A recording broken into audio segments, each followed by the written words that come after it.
In yet another instance of the BJP-led Indian government's ongoing policy to dispossess the Kashmiris of their properties and suppress their political voice under draconian laws, authorities in occupied Kashmir have targeted the assets of 13 people in the Kishtwar district.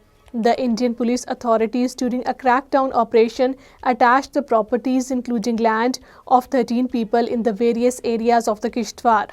Senior leader of the All-Party Hurriyat Conference, Mirwais Umar Farooq, has reiterated that dialogue remains the only viable path to resolving the Kashmir dispute, emphasizing that violence and oppression offer no solutions. Speaking to reporters in Srinagar, Mirwais stressed that the political dimensions of the Kashmir dispute demand sincere and sustained engagement through the dialogue. All Parties Hurriyat Conference Azad Kashmir chapter has expressed its unwavering solidarity with the Palestinian people on the occasion of International Day of Solidarity with the Palestinian people.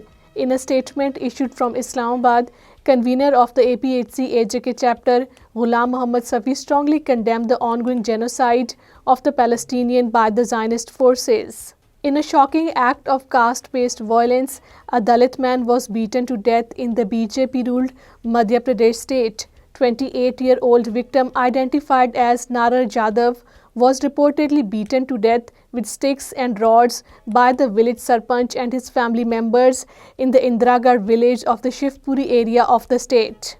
Asaduddin Awaisi, president of the All India Majlis-e-Ittehadul Muslimin, has sharply criticized the BJP and RSS over the controversial claims made by the Hindu extremist regarding the historic Ajmer Sharif Dargah in Rajasthan.